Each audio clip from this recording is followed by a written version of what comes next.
श्रीमद् करुणा सागर महाराज की जय। कैवल धाम की जय।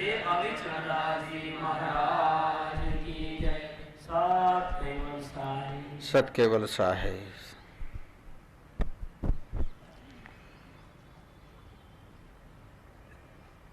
મહાસુદ પૂર્ણિમા છે આજે.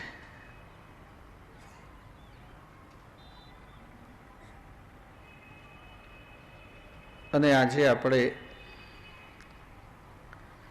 નિત્ય નિયમ ગ્રંથ શિબિરનો પ્રારંભ કરીએ છીએ.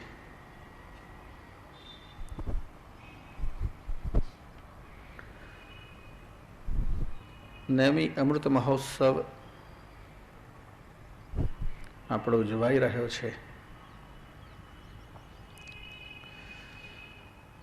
આપણો લક્ષ્યાંક છે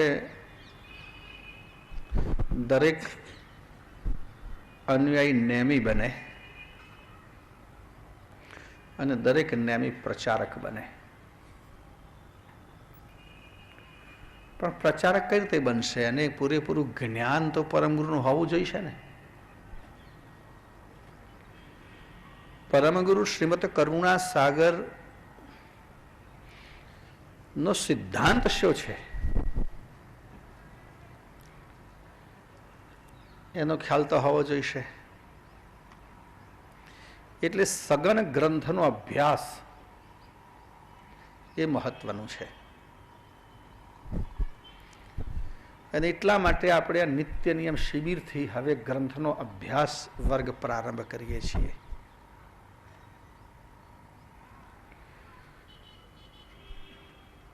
દર મહિને મારી ઈચ્છા તો છે કે 3 દિવસનો આ ગ્રંથ શિબિરનો કાર્યક્રમ અહીંયા ચલાવવો. પણ 3જા માળે હો.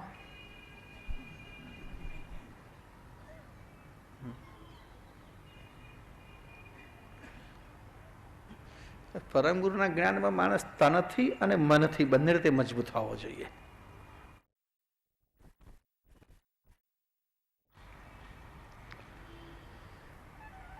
એટલે આજે એનો આપણે પ્રારંભ કરીએ છીએ.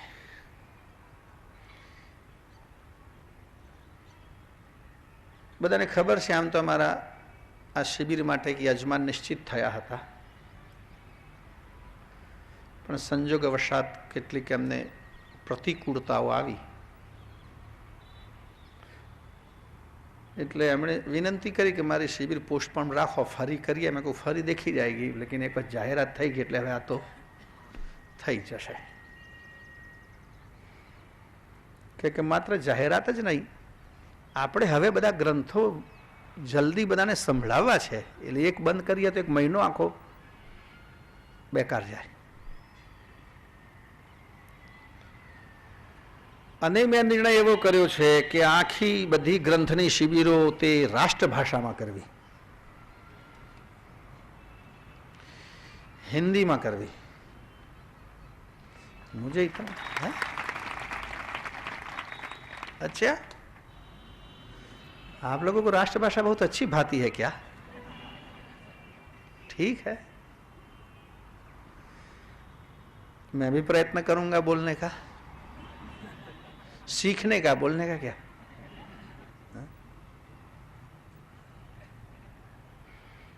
આમે ભાષાની દ્રષ્ટિએ કોઈ કહ્યું ગુજરાતી ભાષાની કિંમત કેટલી? 100 પૈસા 4. ખબર છે? સાંભળ્યું તમે?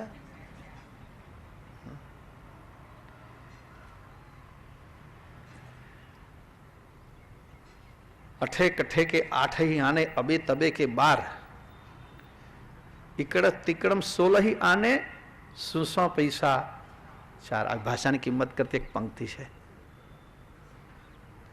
અબે તબે હિન્દીમાં અબે તબે આવે ને, અબે એની 50 પૈસા કિંમત. 8 આને અને અઠે કઠે કે 8 આને અબે તબે કે 12. મહારાષ્ટ્ર ગુજરાતનું મહારાષ્ટ્ર બૃહદ પહેલું હતું ને રાજ્ય, એટલે મહારાષ્ટ્રીયન ભાષાની કિંમત કે 8 આના અઠે કઠે, અબે તબે કે 12 આને હિન્દીના 12 આના, ઇકડમ તિકડમ 16 આના ઇંગ્લિશ એની કિંમત 16 આના. और सूसा पैसा 4 શું કરવા આવ્યા અને શા માટે આવ્યા એ ગુજરાતી થઈ. શું શા.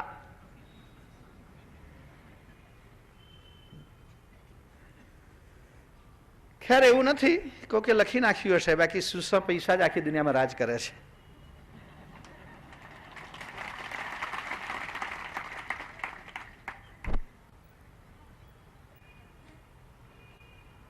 મહાત્મા ગાંધી હોય કે સરદાર વલ્લભભાઈ પટેલ હોય, સુસા જ હતા ને.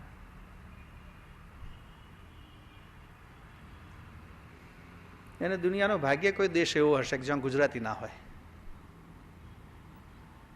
કોઈ કે ભલે લખ્યું હોય જો ના પહોંચે રવિ ત્યાં પહોંચે કવિ, પણ આપણે સુધારવું પડે. જો ના પહોંચે કવિ ત્યાં પહોંચે ગુજરાતી. પાસપોર્ટ હોય કે ના હોય તોય પહોંચી જાય.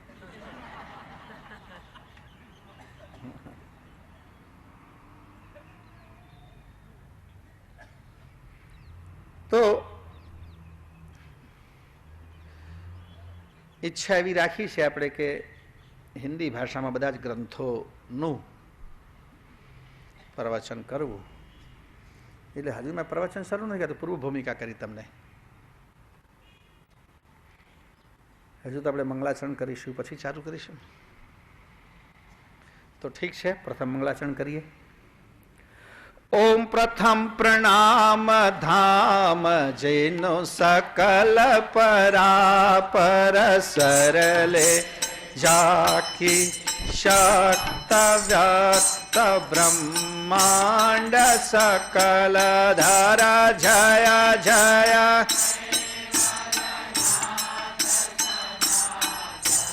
સર્વ કીર્તન અખિલાનંદય વિનાશ વિલાસિક વિવિધ વિધારણ લોક દ્વંદ્વ ફંદ ફન કરણ વિવિધ ભાત્ય ગુણ ગ્રંથ વૃંદ વિધિ અગણિત ઇન્દ કટાક્ષ પાક્ષ વસુતહં પદ પરમા અલંગ સલંગ એકતાસ આશકો હંસ નિવાસન ધામ ધણી તુમ પુરુષ પુરાતન નમો નમો નિરા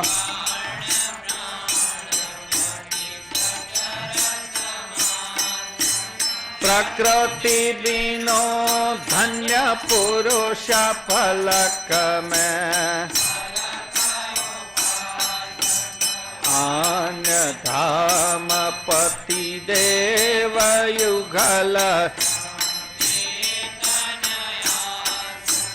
તબ દેવન કે દેવ સકલ શિર હો તુમ કૈવલ સાક્ષિવાંત સુત સલંગ પ્રૌઢ પદ જય કરુણામય કંથ અંત મધ્ય હંસરૂપ સ્તુતિ કુબેર નિજ સ્વર મંગલાચરણ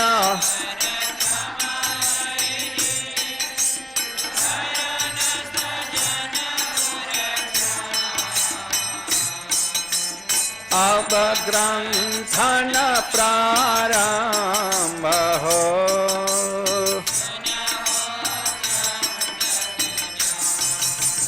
लोक असंख्य उत्पन्न गति सप्तदीप सुरधाम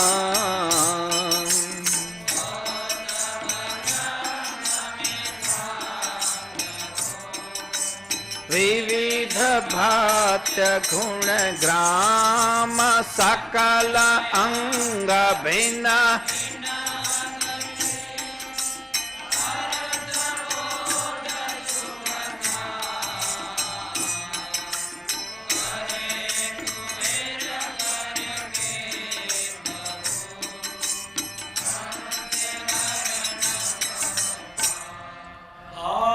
चक्र स्वराज करुणेश केवल कथा के श्री कृष्ण स्वामी महाराज के परम गुरु श्रीमद करुणा सागर महाराज के द्वितीय कुबेराचार्य श्री नारायणदास जी महाराज के तृतीय कुबेराचार्य श्री बलदेवदास जी महाराज के चतुर्थ कुबेराचार्य श्री भगवान दास जी महाराज के पंचम कुबेराचार्य श्री प्रयागदास जी महाराज के षष्ठम कुबेराचार्य श्री शीतलदास जी महाराज के सप्तम कुबेराचार्य श्री अविचलदास जी महाराज के श्री सार्व संदन के श्री सार्वदेवन के श्री ज्ञान संप्रदाय के श्री गुरुगादी सारसापुरे के श्री कैवल धाम के श्री नित्य नियम शिविर प्रारंभ समय का सत कैवल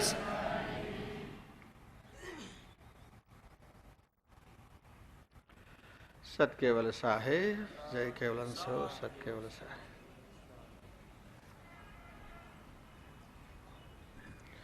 नित्य नियम ग्रंथ शिविर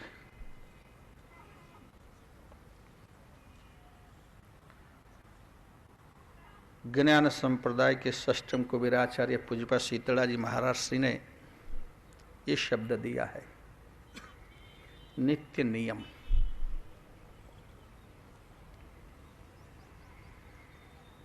धर्म मार्ग में हमको जो साधना करनी है, उपासना करनी है, आराधना करनी है, उसका हमारा कोई नित्य नियम होता है। प्रतिदिन नियमित रूप से निश्चित समय पर निश्चित क्रिया जो की जाती है उसको हम नित्य नियम कहते हैं। प्रतिदिन निश्चित समय पर और निश्चित स्वरूप में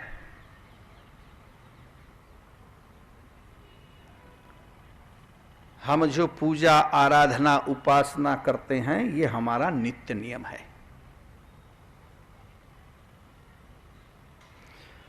और एक तरह का व्रत है, एक तरह की आराधना है, एक तरह की साधना है, एक तरह का योग है।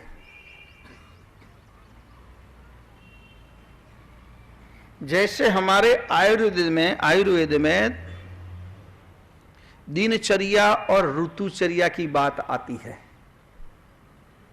स्वस्थ आरोग्य के लिए हर एक व्यक्ति को निश्चित दिनचर्या जो आहार और विहार से संबंधित है वो करनी चाहिए। कितना सोना चाहिए, कैसे सोना चाहिए, कब सोना चाहिए, क्या खाना चाहिए, कितना खाना चाहिए, क्या कसरत करनी चाहिए, क्या नहीं करना चाहिए, क्या नहीं खाना चाहिए, उसकी जो बातें कही गई है उसको कहते हैं दिनचर्या। और दिनचर्या के हिसाब से अगर हम कार्य करते हैं तो आरोग्य हमारा अच्छा रहता है, हम निरोगी रहते हैं, रोग से मुक्त रहते हैं। ये तो हुई बात शरीर की। तो ये जो हमारा पंचभूत पंच तत्व का जो बना हुआ है शरीर, उसमें और भी बातें हैं। शरीर के साथ साथ हमारे अंतस्करण भी है, मन आदि, और हम स्वयं ही सबको चलाने वाले चैतन्य अंश भी है। तो जैसे शरीर की स्वस्थता की चिंता हम करते हैं वैसे मन की स्वस्थता की भी चिंता करनी चाहिए। हमारा मन भी स्वस्थ रहना चाहिए। शरीर को क्या बीमारी होती है, कैसी बीमारियां होती है शरीर को? किसी को खांसी हो गई, किसी को जुकाम हो गया, किसी को बुखार आ गई, किसी को मलेरिया हो गया, टाइफाइड हो गया। कुछ टेम्पररी बीमारियां होती हैं, कुछ परमानेंट बीमारियां भी तो होती हैं कि जीवन भर निभाना पड़ता। जैसे किसी को डायबिटीज हो गई, ब्लड प्रेशर हो गया, कई बीमारियां ऐसी होती हैं कि जो रोगी की जीवन लीला ही समाप्त कर देती हैं। तो ये सब शारीरिक बीमारी है। वैसे मन की बीमारी की बात करो, अहंकार, ईर्ष्या, क्रोध, मोह, लोभ, इससे बीमारी मन की है। तो मन की स्वस्थता के लिए भी कुछ उपचार करने चाहिए। और एक नित्य नियम जो हमारे यहां दिया गया है ज्ञान संप्रदाय में, वो भी एक तरह के मन के उपचार की प्रक्रिया है। लेकिन जैसे शरीर को बीमारी होती है और वैद्य या डॉक्टर दवाई देता है, तो दवाई हमको नियमित रूप से लेनी पड़ती है। डॉक्टर कहेगा ये 2 टिकिया सुबह में लेना, 2 टिकिया दोपहर को लेना, ये 2 टिकिया रात को लेना, 2 टिकिया खाने के पहले लेना या खाने के बाद लेना। लेकिन आजकल इतनी भागदौड़, इतना काम धंधा, इतना व्यस्त आदमी, हर रोज कहाँ याद करना। इससे तो अच्छा है कि संडे को रजा रहती है, सारे वीक की दवा एक साथ ले लो। सभी टीके रोज रोज क्या याद करना। हर 2 टिकिया तो है, 2 मुश्किल से 2 ग्राम 3 ग्राम होती होगी। तो क्या वो तो फायदा नहीं करेगी, वो शायद हो सकता है नुकसान करे। तो नित्य नियम भी वैसा है।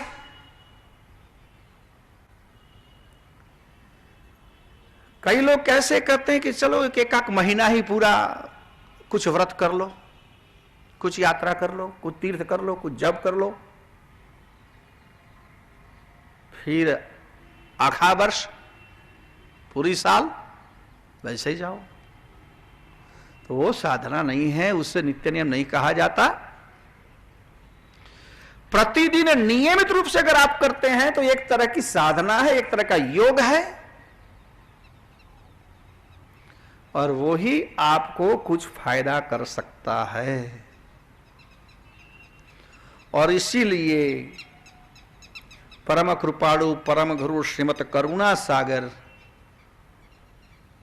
जो हमारे आराध्य देव है, विश्वनियंता सृजनहार के परम विशेष अंश और हजूरी अंश है, जिनकी आज्ञा से जो पृथ्वी पर पधारे हैं, विश्व में पधारे हैं,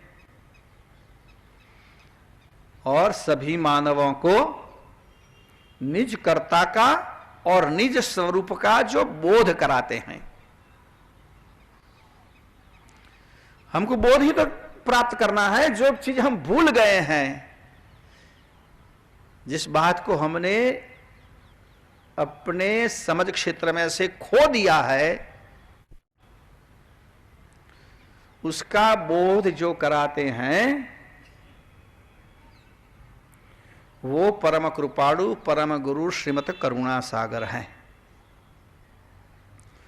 तो उन्होंने कृपा करके हमको बहुत कुछ ज्ञान दिया। लेकिन एक बात कह दी उन्होंने कि हां ज्ञान तो दिया मैंने,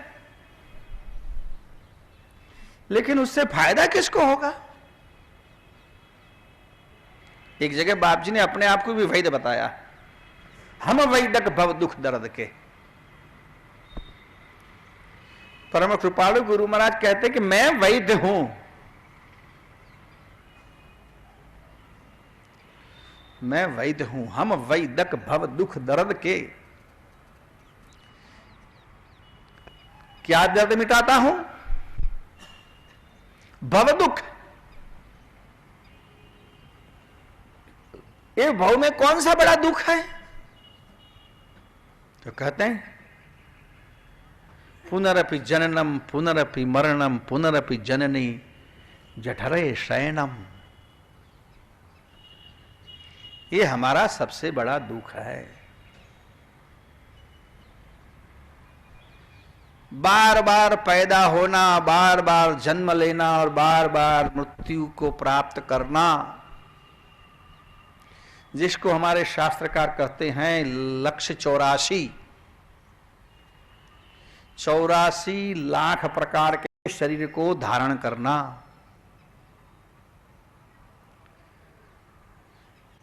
ये हमारा सबसे बड़ा दुख है, जीव मात्र का ये दुख है। उसमें से मुक्ति कब मिलती? तो कहते हैं जब ये अंश को, जीव को परम पद की प्राप्ति होती है, तब जन्म मरण का दुख उसका नष्ट हो जाता है।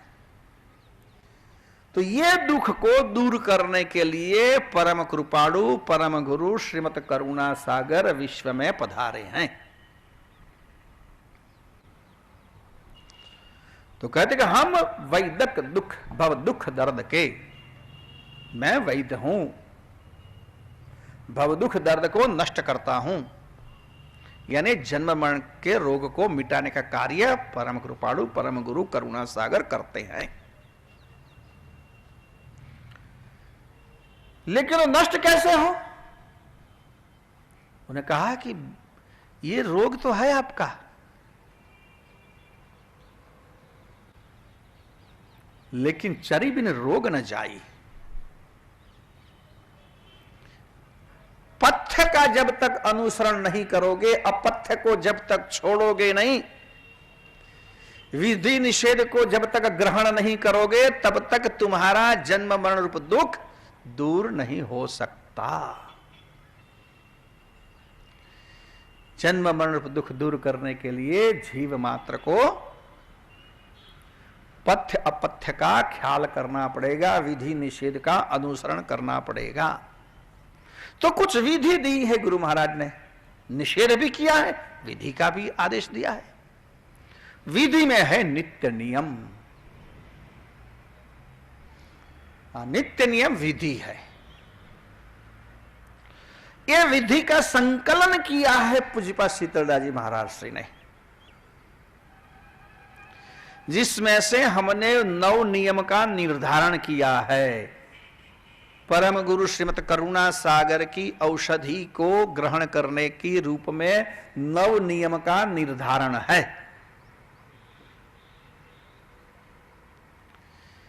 ये 9 नियम में जितनी बातें आती है वो सारी बात को अच्छी तरह से समझ लेना, ये शिविर का, ये सत्संग का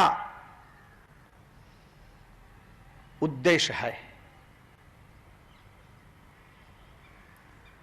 नियम तो हम करेंगे, नित्य नियम करेंगे। हाँ, किसी ने कह दिया करो तो करेंगे, लेकिन उसका मतलब क्या है, उसका अगर पता नहीं होगा तो क्या होगा? कई जगह हमने देखा है लोग करते हैं क्रिया करते हैं, लेकिन क्रिया के हेतु का मतलब नहीं होता, उद्देश्य का मतलब नहीं होता, उसका मतलब भी नहीं होता, अर्थ भी नहीं जानते हम। हमारी प्रार्थना उपासना जिसको हम कहते हैं, नित्यम जिसको कहते हैं, सुबह और शाम को हम जो करते हैं वो काफी लंबी है। और मैं तो वहां तक कहता हूं कि नियमित रूप से आप उपासना करो और ये नित्य नियम का पूरा अभ्यास, उसको पूरी तरह से समझोगे तो सारे ग्रंथों का सारांश इसमें आ जाता है। मैं कई बार कहता हूं हमारा नित्य नियम गागर में सागर है, पूरा गागर में सागर भरा हुआ है, जिसमें ज्ञान भी है, भक्ति भी है, त्याग भी है, प्रार्थना भी है, सेवा भी है, समर्पण भी है। सारी बातों का बोध इसमें से होता है। विधि निषेध की भी बातें होती है। इसीलिए इसको अच्छी तरह से समझ लेना चाहिए। अमर मंत्र भी हमारे नित्य नियम में ही आता है, याद रखो।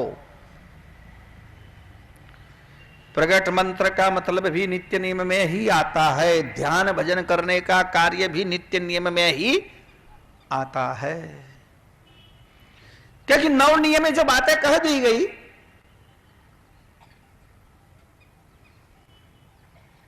सुबह में सूर्योदय पहले उठकर हमारी प्रवृत्ति प्रारंभ होती है पूजा पाठ की। तो कलयुग के लोग ज्यादा आलसी होंगे। ज्यादा आलसी क्यों होंगे? ज्यादा विलासी होंगे। जो आदमी विलासी होता है वो हमेशा आलसी होता, याद रखना है उतना। जैसे जैसे विलासिकता बढ़ती है वैसे वैसे आदमी प्रमादी बनता है। हमारा शरीर, हमारा मन, हमारी इंद्रिय हमको साथ नहीं देती। ज्यों ज्यों आप ज्यादा विलासी बनेंगे त्यों त्यों आदमी अधिक आलसी बनता है। इसलिए गुरु महाराज ने बात को समझकर ही हमको उपदेश दिया है कि सूर्योदय के पहले अवश्य जगो।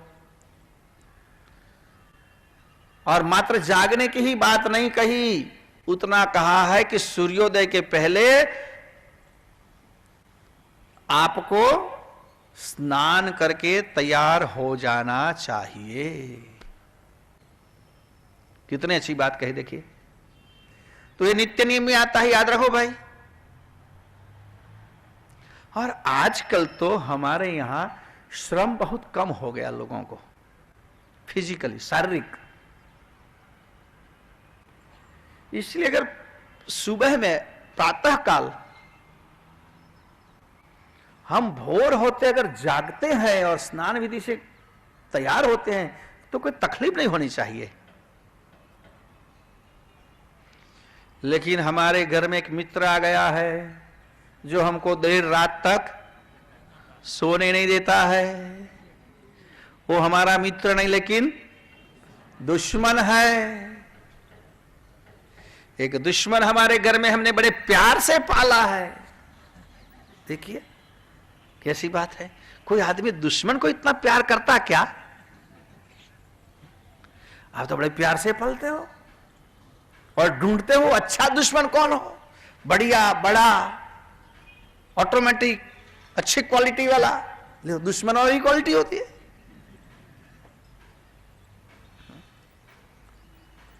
तो हम अपने घर में दुश्मन पाल रखा है जो हमको आध्यात्मिकता से दूर ले जाने का काम करता है, हमको ज्यादा भौतिकवादी बनाता है। लोग कहते हैं हमारा जीवन का स्तर बढ़ रहा है, लाइफस्टाइल हमारी जो है कुछ अच्छी हो रही है। कैसे अच्छी हो रही भाई? देर से सोते हैं और देर से उठते हैं। इसीलिए गुरु महाराज ने बहुत ही सोच समझकर, वो तो सर्वज्ञ है ना, कि आगे कैसी कैसी स्थितियों का निर्माण होगा, इस बात को ध्यान में रखकर उन्होंने ये आज्ञा का निर्माण किया कि मेरे शिष्यों को सुबह में सूर्योदय पहला अवश्य स्नान विधि से पूर्ण करके तैयार हो जाना चाहिए। अगर वो नहीं करते हैं यह काम तो समझ लेना हम गुरु महाराज की 1 नंबर की पहली आज्ञा की अवज्ञा करते हैं। और याद रखो, गुरु जी की कृपा, गुरु जी की आज्ञा निभाने से ही प्राप्त होती है।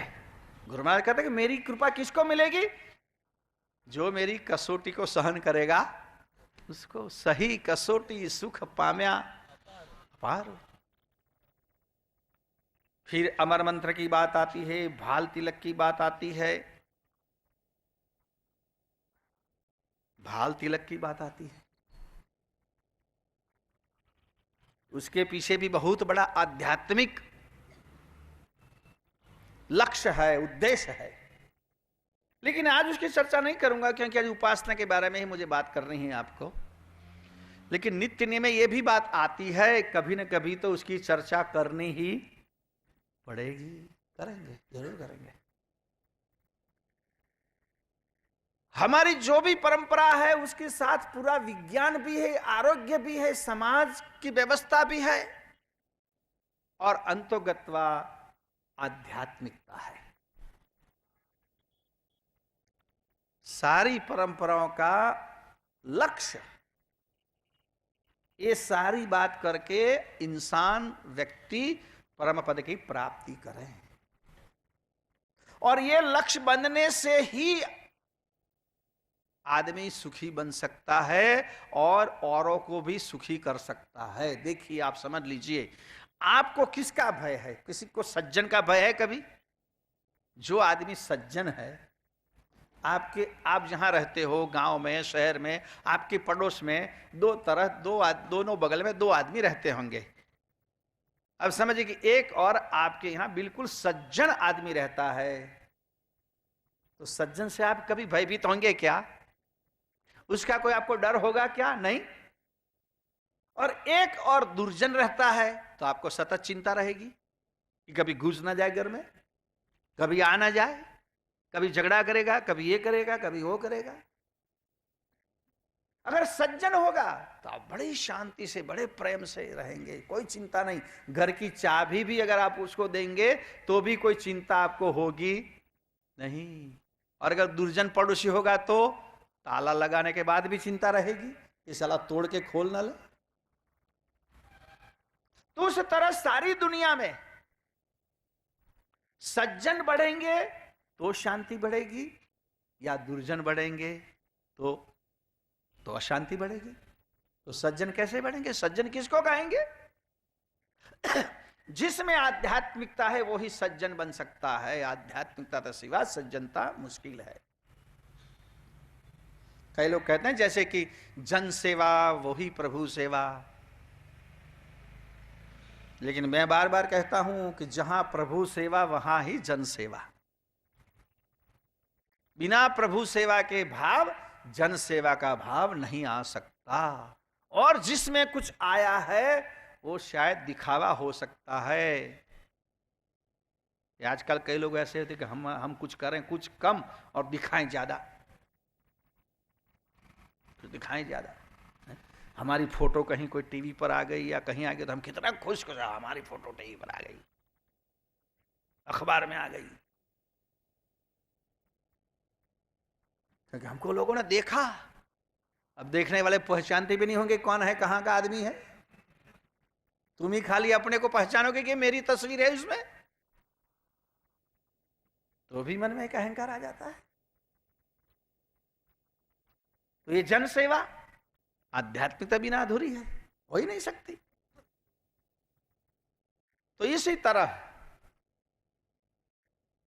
विश्व में भी अगर शांति प्राप्त करनी है या शांति का एहसास करना है या शांति का प्रचार करना है, तो भौतिकवाद के प्रचार प्रसार से शांति नहीं हो सकती, आध्यात्मिकता से ही विश्व में शांति हो सकती है। आज लोग कहते हैं कि बहुत झगड़े बढ़ गए, बहुत तरह के कोर्टों में इतने केस हैं कि निकाल ही नहीं हो पाता है। 10-10, 15-15 साल हो गए केसों का, तब भी चलते ही रहते, उसका जजमेंट नहीं आता है। इतने सारे झगड़े हो गए, तो झगड़े किस किस के हैं? और दिन प्रतिदिन झगड़े बढ़ेंगे, याद रखो। आज आप लोग यहां सभा में बैठे हैं, जितने लोग बैठे हैं उनके लिए बैठने की पर्याप्त व्यवस्था है। आप शांति से बैठेंगे। जब कार्यक्रम पूर्ण होगा, पूर्ण होने के बाद फिर से जब शुरू होगा, तो भी आप धीरे से शांति से आके बैठेंगे, क्योंकि आपको मालूम है कि हमको बैठने की जगह मिलेगी। लेकिन जब बैठने की जगह 2000 लोगों की हो और 5000 लोग इकट्ठे हो जाए तो क्या होगा? तो खींचाखींच होगी। जो आएगा पहले से दौड़ेगा, कैसे हमको जगह, नहीं तो अगर पीछे रहेगा जगह नहीं मिलेगी, फिर इसमें खींचाखींची होगी, तानातानी होगी, आगे जाके हो सकता है मारामारी भी होगी। तो जैसे जैसे लोगों की दृष्टि जो है भोगवादी बनती है, तो भोग के लिए लोग होड़ करते हैं, स्पर्धा करते हैं, खींचाखींची करते हैं, तो झगड़ा जरूर होगा। जब त्याग की बात होगी तो उसमें कोई झगड़े का प्रश्न होता नहीं है। त्याग के लिए कोई झगड़ा नहीं है, भोग के लिए झगड़ा है। तो हमारे यहां भोगवादी जब हम बनते हैं तो झगड़े बढ़ेंगे ही। झगड़े बढ़ेंगे, अशांति बढ़ेगी, चिंताएं बढ़ेगी, और इसमें व्यक्ति मानसिक संतुलन भी खोएगा। फिर उसमें गुनाह भी बढ़ेंगे, गुनाहित कृत्य भी बढ़ेंगे, वैमस्य बढ़ेगा, कुसंभ बढ़ेगा। फिर जो नहीं चाहिए वो सारा ही बढ़ता ही रहेगा, जिसकी जरूरत नहीं हो बढ़ता रहेगा। इसीलिए आध्यात्मिकता ही विश्व को शांति के पथ पर ले जा सकती है। और आध्यात्मिकता प्रचार प्रसार करने के लिए हमें भौतिकवाद का विरोध करना पड़ेगा। यानी भौतिकवाद का विरोध का मतलब यह है कि जिसको हम भोग कहते हैं उससे थोड़े अपने मन को दूर हटाना पड़ेगा। जहां जरूर है भौतिकता की वो ठीक है, उसकी आवश्यकता ठीक है, लोकोपयोग के लिए, बहुजन हिताय, सबके सुख के लिए। लेकिन भोगवादी वृत्ति है, उसका विरोध करना पड़ेगा। तो मैंने जैसे कहा कि घर में शत्रु आ गया और शत्रु क्या करता है, भोगवाद का प्रसार करता है ज्यादा, आध्यात्मिकता से ज्यादा भोगवाद। मुंह तो सफेद करो और बाल बताओ, ये बात हो गई है? ये आजकल बहुत ज्यादा चलता है, मुंह सफेद करो बाल काला करो। इसके पीछे लगे लोग, ये खाओ वो खाओ, इससे ये होगा इससे होगा। भोगवाद बढ़ता है, और भोगवाद जैसे जैसे भोगवाद बढ़ता वैसे आध्यात्मिकता कम होती है। आध्यात्मिकता कम होगी वैसे विश्व में शांति बढ़ेगी, गुनाहित प्रवृत्तियां बढ़ेगी, और हम भी कई तरह की अशांति के शिकार होंगे। तो धीरे धीरे स्वर्ग जैसी पृथ्वी नरकागार बन जाएगी। इसलिए हमको आध्यात्मिक बनकर ऐसे परम गुरु श्रीमद करुणा सागर महाराज जी ने जो सीख दी है, जो उपदेश दिया है, उसको समझकर नित्य नियम के स्वरूप में अपने जीवन में अंगीकृत करना चाहिए, उसको अपने जीवन में स्थान देना चाहिए। तो यह नित्य नियम की बात हुई। इससे ही हमारी मानसिक शक्तियां बढ़ती है। याद रखो,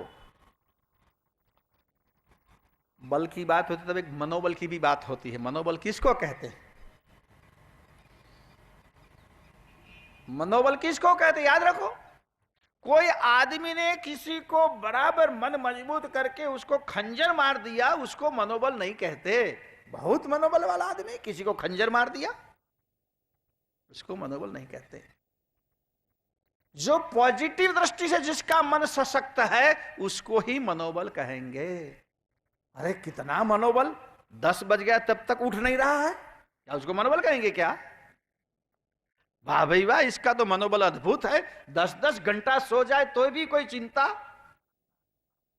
उसको मनोबल कहेंगे क्या?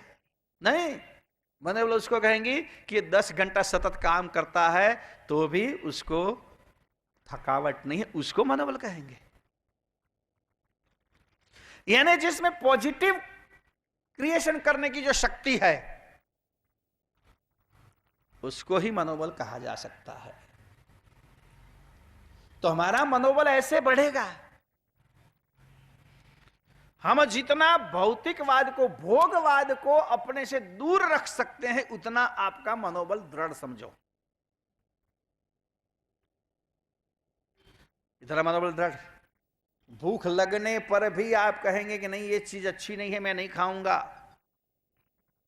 या चलिए किसी को कुछ को नहीं मिला है उसको पहले दो, फिर बाद में होगा तो मैं खाऊंगा, वो मनोबल की बात है। बाकी कई लोग ऐसे हैं, कभी खा के खड़े हो गए, उसके बाद भी मिल रहा है तो चलो लगाओ देखा जाएगा। हा? फिर क्या बड़ा मनोबल वाला है, कभी खाया फिर भी खाया, पचाएगा, तो मनोबल है क्या? वो तो निर्बलता है मन की। भोग के आगे जो भटकता है, भोग के पीछे जो भटकता है वो मनोबल नहीं है लेकिन मानसिक निर्बलता है। इसको हम मानसिक निर्बलता कहेंगे। तो नियमित रूप से साधना करना ये मनोबल है।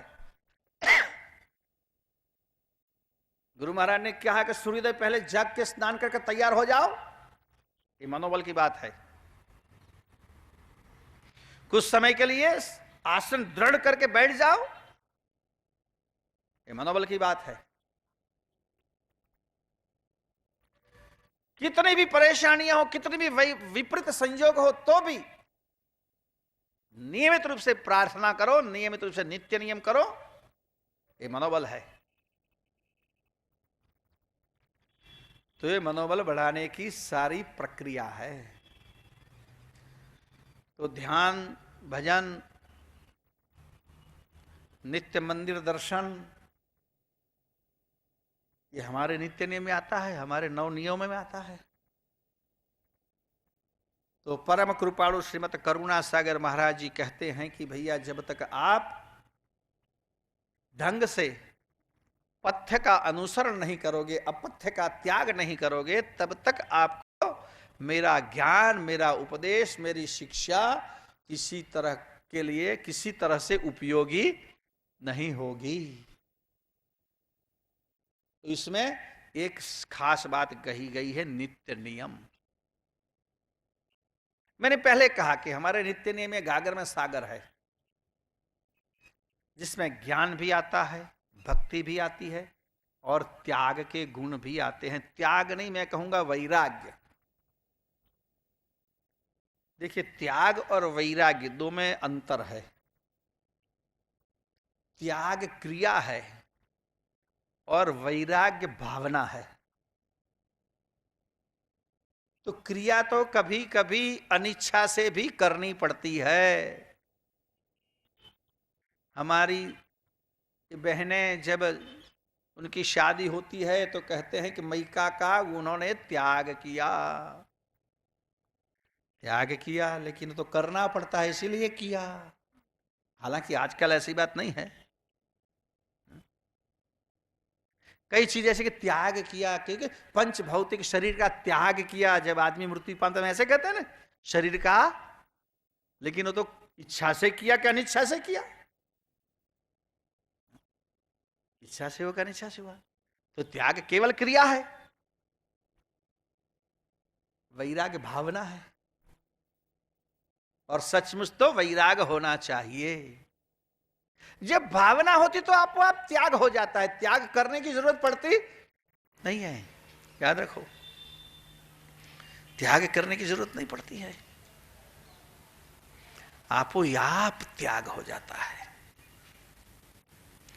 तो ज्ञान, भक्ति और वैराग्य तीनों का उपदेश हमको हमारी नित्य नियम से, प्रातः काल उपासना और सायंकाल उपासना से प्राप्त होता है। याद रखिए, प्रवचन जो हम कर रहे हैं एक विशिष्ट तरह का, एक अलग अनोखा है। किसी विषय पे प्रवचन हो, उपदेश हो, किसी ग्रंथ पर, ये बात दूसरी है। और ये हम जो उपासना करते हैं, उपासना के बारे में हम कुछ यहां सीख रहे हैं। इसलिए प्रवचन पर ये जो माला है ये दूसरी तरह की है, आपको कुछ नई लगेगी। जो लोग पहले शिविर में सम्मिलित हुए हैं उनको नया नहीं लगेगा, जो पहली बार आएंगे उनको नया लगेगा कि ये नई बात हो रही है। तो नित्य नियम में हम प्रारंभ करते हैं प्रातःकाल उपासना से। हमारे नियमों में एक नियम है प्रातःकाल उपासना। अब उपासना का अर्थ समझो आप पहले। हमारे यहां शब्द के आगे कुछ उपसर्ग लगाए जाते हैं जिससे शब्द का भाव बदलता है। प्र, परा, अप, ये सब उपसर्ग है। सम, अनु, अव, निश, निर, दूर, दूर, अधि, अति, अपि, ये उपसर्ग है जो शब्द के आगे लगाने से उसके अर्थ बदलते हैं। तो यहां उप भी एक उपसर्ग है जो स्थिति को द्वितीय कक्षा में लाती है, प्रथम कक्षा में से द्वितीय कक्षा में। यानी प्रमुख प्रथम कक्षा हो गई, उसके आगे आप उप शब्द लगाओ तो बन गया उप प्रमुख। वो द्वितीय कक्षा हो गई ना, सेकंड। उसी तरह उपासना है। आसना, आसन स्थिति। आसना यानी आसीन होना, बैठना, स्थान लेना। और उप यानी मुख्य से नजदीक आसन लेना। प्रमुख के नजदीक उप प्रमुख होता है। वैसे मुख्य कौन है? हमारे आराध्य देव। उनके समीप में जाने बैठना, उसने समीप में जाकर बैठने की जो स्थिति है या जो क्रिया है उसको उपासना कहा जाता है। आपकी ऐसी मनोस्थिति बन जाए कि आप दिव्य परम गुरु करुणा सागर महाराज के समीप में जाके बैठ गए हैं, ऐसी स्थिति को उपासना कहते हैं। तो हम जब नित्य नियम करने बैठते हैं सुबह में, तो हम कहां चले जाते हैं? किसके पास बैठते हैं? हमारे आराध्य देव के पास बैठ जाते हैं, उनके समीप में चले जाते हैं। अगर हम मनोदशा से उनके समीप में नहीं जाते तो समझना कि हम सचमुच उपासना नहीं करते हैं। क्योंकि मैंने देखा है कई लोग उपासना करते हैं, हाथ में किताब रखते हैं, मुंह से आता है, कंठस्थ हो जाती प्रार्थना, तो बोलते हैं, लेकिन बोलते बोलते सारी बातें देखते भी उधर उधर, कौन आया कौन गया, क्या हो रहा है। और घर में तो कई लोग उपासना करते करते बोलते भी हैं, देखो भैया दूध जल रहा है। तो तुम्हारा नाक वहां तक पहुंच गया, तुम्हारा मन भी वहां तक पहुंच गया, तो तुम उपासना कहां? तुम्हारी आसना तो दूध में चली गई, चाय में चली गई, घर में चली गई। तो यहां मात्र क्या हो रहा है? टैप रिकॉर्ड की तरह काम चल रहा है, जीभ बोल रही है। और दूसरी बात यह, मैं इस उपासना पर इसलिए शिविर कर रहा हूं कि जब हम उपासना बोलते हैं, प्रार्थना बोलते हैं, तो उसमें जो शब्द आते हैं वो शब्द का भावार्थ भी हमको समझ में आना चाहिए, इतना नहीं होना चाहिए। उस शब्द का आकार हमारे भाव में बनना चाहिए। शब्द का आकार हमारे भाव में बनना चाहिए। हम कहते कि हम नमामि, तो हमारी भावना शब्द में आकार बननी चाहिए कि मैं नमस्कार भी कर रहा हूं। इधर तो बोल रहे हम नमामि, उधर ऐसे ऊपर नमामि, नमामि कैसे कहेंगे? तो जो शब्द बोल रहे हैं उसके साथ हमारा भाव भी जुड़ना चाहिए। मैंने कहा ना, हमारे एक व्यक्ति थे, एक गुरु महिमा में एक बात आती है ना, श्रीमत कुबेर गुरु को नमामि, नमामि जगत गुरु। तो हमारे उस संत को ये नमामि शब्द ही बेचारा नहीं बोल पाता था, तो मर गए, ननामि बोलता था। अब इतने ही बाहर उसको, अरे भैया इसका अर्थ समझते, श्रीमत कुबेर गुरु को ननामि। ऐसा अभ्यास हो गया कि जब भी, और मुझे भी ऐसी आदत हो गई थी कि जब वो शब्द आए तब मेरी नजर उसके सामने चली जाती, क्या बोलता है देखो, कि ये फिर से सुधरता है या वही का वही। लेकिन वही का वही चलता था। तो याद रखो भाई कि हम जो प्रार्थना करते हैं उसके अर्थ को बराबर समझें और उस हिसाब से ही हम अपने मनोदशा बनाएं। हमारा भाव बनना चाहिए, यह आवश्यक है। तो इस दृष्टि से हम प्रातःकाल उपासना का प्रारंभ करते हैं। प्रातःकाल उपासना में सबसे पहली आती है मंगला आरती। मंगल शब्द का अर्थ समझो भाई। मंगल का अर्थ शुभ भी होता है और कल्याणकारी भी होता है। शुभ, मंगल, कहते हैं ना, किसी को हम तुम्हारी मंगल कामना करते हैं, न तुम्हारा शुभ हो। तो सुबह में हमारा शुभ हो ऐसी हम आरती करते हैं, हमारा कल्याण हो ऐसी आरती करते हैं, जिसको कहते हैं मंगला आरती।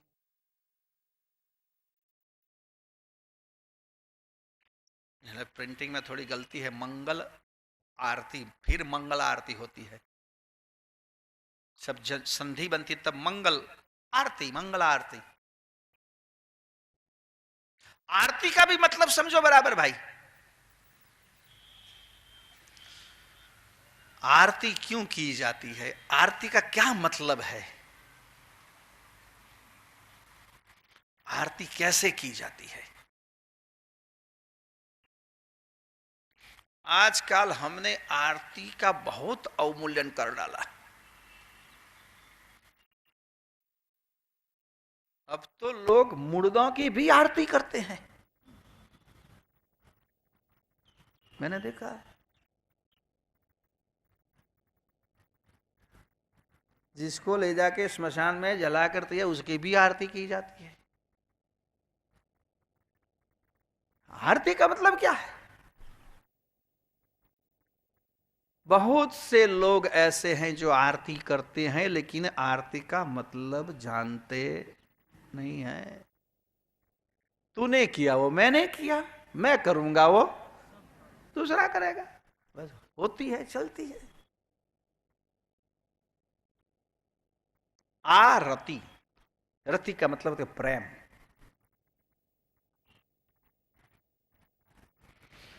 आ का मतलब आवृत्त। अपने आराध्य देव की चारों ओर हम अपने प्रेम से, प्रेम भक्ति से उसके दर्शन करते हैं। पहले अपने यहां मंदिरों में इलेक्ट्रिसिटी नहीं थी। आज भी दक्षिण भारत में कई मंदिर ऐसे हैं जिसमें अंदर इलेक्ट्रिसिटी नहीं होती, और वहां जब भी आप जाओगे दर्शन करने के लिए तो पुजारी वहां कपूर डाल के, कपूर में कपूर जलता है, जला के ऐसे ऐसे घुमा के आपको भगवान का या आराध्य देव का दर्शन कराता है। आरती का वो ही मतलब है कि हम प्रकाश करके हमारे आराध्य देव को चरण से लेकर उनके सर तक, मुख कमल तक चारों ओर प्रकाश करके उनके दर्शन करते हैं। और इसीलिए आरती ऐसे ऐसे घुमाई जाती है। जो स्वरूप सामने स्थापित किया गया है उस स्वरूप से चरण से लेकर उनके मुकुट तक आरती ली जाती है। ऐसे ऐसे हम लोग आरती घुमाते हैं, ऐसे ऐसे। यानी आराध्य देव को जो श्रृंगार किए हैं, जो शोभा की है, उन्होंने जो वस्त्र परिधान किए हैं, उन्होंने जो अलंकार परिधान किए हैं, उनका जो स्वरूप है वो सारे स्वरूप का हमको दर्शन होता है, ऐसे ऐसे दर्शन होता है। उसके लिए आरती की जाती है। कई लोगों को पता भी नहीं है। हमारे यहाँ कहीं कोई संत आए गया तो आरती करने का महत्व है, लोग आरती करते, घर में भी करते, ऐसे ऐसे घुमा दिया जैसे तलवार घुमाते। देखो उसको को मतलब ऐसे ऐसे घुमा दिया। षोडशोपचार पूजन में आरती एक उपचार है। हर एक उपचार में आरती उपचार आती है। पंचोपचार में भी आरती में आरती का उपचार आता है, षोडशोपचार में भी आता है, राजसोपचार में भी आता है। तो हमने अपने आराध्य देव की पूरी तरह से पूजा कर ली। पूजा करने के बाद हम अंत में आरती करते हैं, यानी हमारे आराध्य देव का पूर्णतया दर्शन हो, हमको अंग उपांग सभी तरह का हम दर्शन कर सके, उसीलिए हम आरती करते हैं।